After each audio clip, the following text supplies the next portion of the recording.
안녕하세요. 우디 라디오의 우디입니다. 헤르만 헤세의 밤의 사색이라는 이 책은 일전에도 소개를 해드렸던 책인데요. 이 책은 제가 최근에 봐왔던 많은 책들 중에서 단언컨대 가장 농도가 짙은 책이었습니다.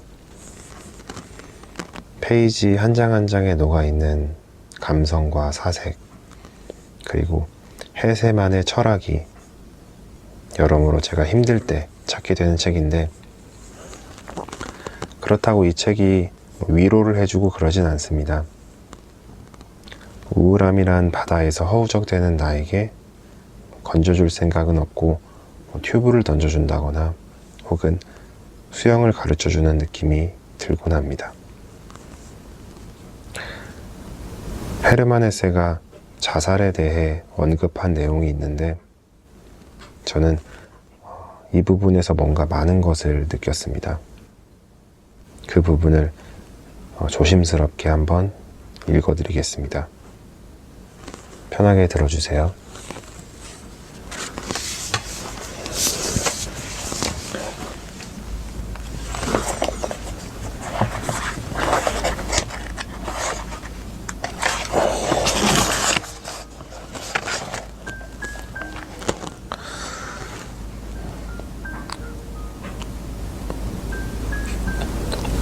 오늘날 편지를 많이 받고 많은 사람을 상대하는 사람은 도저히 외면하기 어려운 딱한 사정과 간곡한 애원, 수줍은 부탁에서부터 절망적인 거친 토로까지 온갖 고통의 폭풍을 맞게 된다. 우편 배달부가 내게 배달한 단 하루치의 불평불만, 억울한 마음, 빈곤과 허기, 타향살이의 외로움을 마음에 담아둬야 했다면 나는 이미 오래전에 삶을 마감했을 것이다. 그리고 종종 사무적이고 구체적인 알림을 읽을 때조차 어떤 것에 동감하고 어떤 것을 진심으로 받아들일지 정하지 못해 무척이나 힘들었다.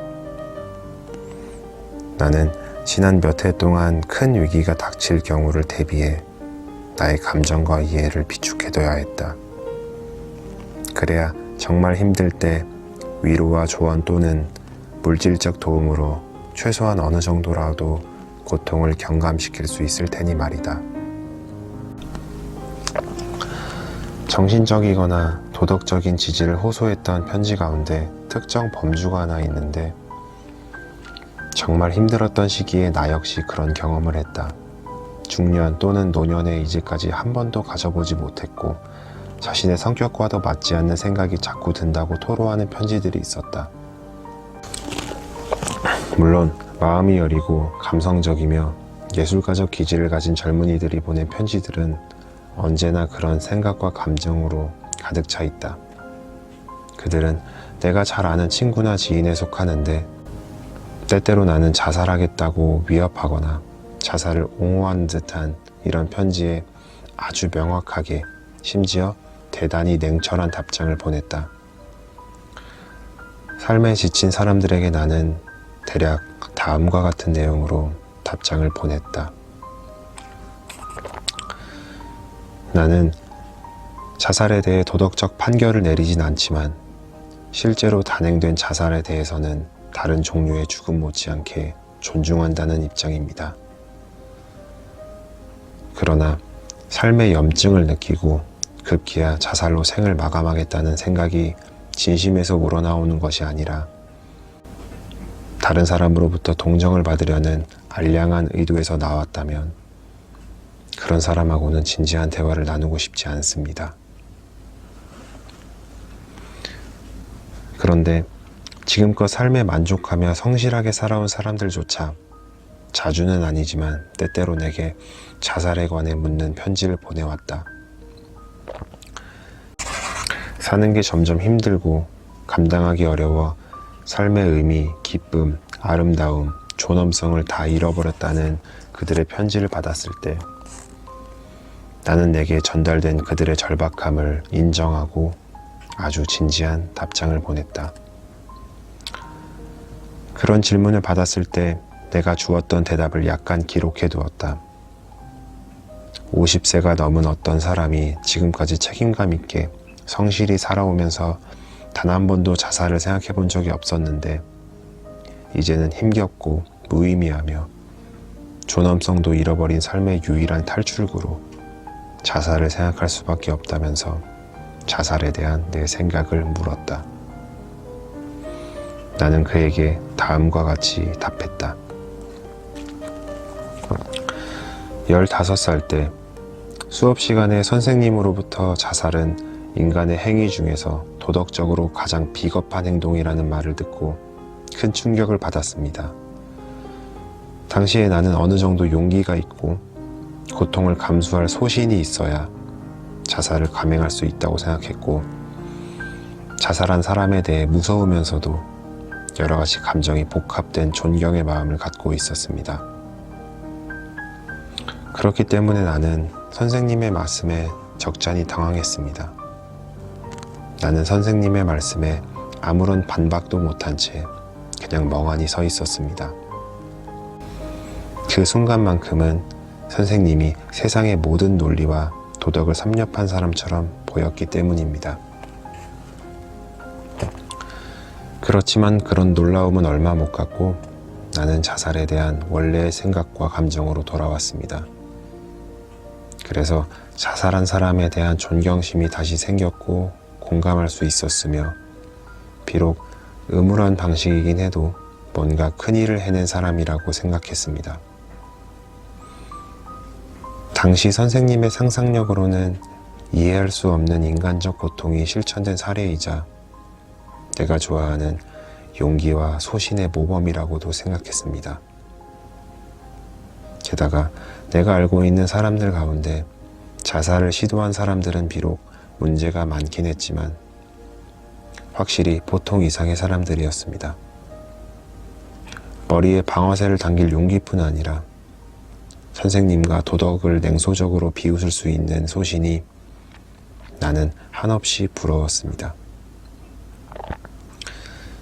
만약 자연과 교육과 운명의 원칙에 따라 자살을 절대적 금기사항으로 묶어놓는다면 때때로 인간의 상상력이 자살을 탈출구로 제시하며 유혹하더라도 그것이 단행되는 일은 절대 없을 것입니다. 자살은 그냥 금기사항으로 머물 것입니다. 하지만 그렇지 않고 그래서 어떤 사람이 견디기 힘든 삶을 끝내기로 결심한다면 다른 사람들이 자연적인 죽음을 맞을 권리가 있는 것과 마찬가지로 그에게는 스스로 죽음을 맞을 권리가 있다고 생각합니다. 자살한 사람들의 죽음을 보면서 나는 그들의 죽음이 다른 죽음 못지않게 지극히 자연스럽고 의미 있다고 느꼈습니다. 절망이란 인간의 삶을 이해하고 정당화하려는 진지한 노력의 결과이다. 절망이란 덕을 쌓고 정의롭고 이성적으로 살아가며 주어진 책임을 완수하려는 온갖 진지한 노력의 결과이다. 절망의 이편에는 아이들이 있고 절망의 저편에는 깨달은 자들이 있다. 나는 절망이 은총으로 바뀌고 삶의 껍데기를 깰 때 새로운 변화가 일어나는 것을 자주 체험했다. 사람들이 나를 정신분석학자라고 부르니 그런 체험을 다음과 같이 정의하고자 한다. 문화와 정신, 그리고 그것의 요구들을 진지하게 받아들이고 그에 맞게 살고자 노력하면 반드시 절망이 따르게 되어 있다. 절망에서 벗어나려면 우리가 자신의 주관적인 체험이나 상황을 지나치게 객관화했다는 사실을 인식해야 한다. 그러면 우리는 정신분석학자가 꿈을 해석할 때처럼 날카로운 눈으로 우리 자신과 삶을 볼 수 있게 된다. 정신분석학자의 꿈의 명백한 내용을 심리학적으로 해석한다. 그리하여 그는 확정된 것처럼 보이는 대상들, 그리고 질병과 건강, 고통과 기쁨처럼 딱딱해 보이는 개념들을 자유롭게 다룰 줄 안다. 이런 식의 구원 체험이 새로운 절망을 막지는 못한다. 하지만 그런 체험을 통해 절망을 견딜 수 있다는 믿음이 강해진다.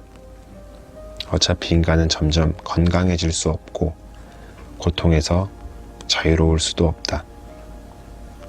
그렇지만 우리는 미래에 호기심을 갖기 시작하고 운명을 사랑하게 된다. 다시 밝은 빛을 보려면 고난과 절망을 뚫고 나아가야 한다.